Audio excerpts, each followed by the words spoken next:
मियां नवाज शरीफ को सजा सुनाने वाले एहतसाब अदालत के साबिक जज अरशद मलिक कोरोना के बायस इंतकाल कर गए। शिफा अस्पताल इस्लामाबाद में जेरे इलाज और एक हफ्ते से वेंटिलेटर पर थे।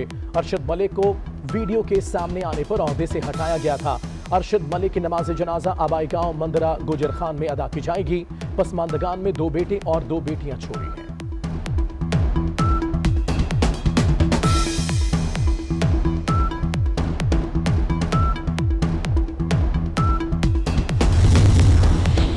कराची में माहिर तालीम प्रोफेसर कलंदर शाह कोरोना से जंग हार गए। तदफीन जाम शोरों में की जाएगी।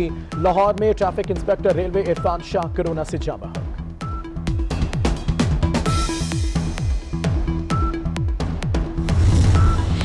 कौमी क्रिकेटर्स का पीसीबी को दौरे न्यूजीलैंड जारी रखने का मशवरा। इंतजामिया ने खिलाड़ियों की राय से बोर्ड को आगाह कर दिया।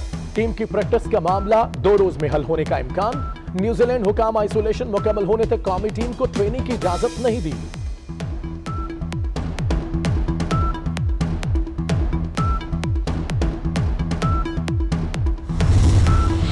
सुप्रीम कोर्ट में जस्टिस काजी फाइज ईसा केस में फैसले के खिलाफ नजरसानी दरख्वास्तें समाअत के लिए मुकर्रर।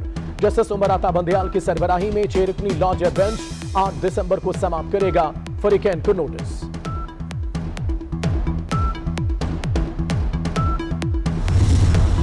इस्लामाबाद हाई कोर्ट ने सोशल मीडिया से मुतल्लिक हुकूमती रूल्स पर सवालात उठा दिए।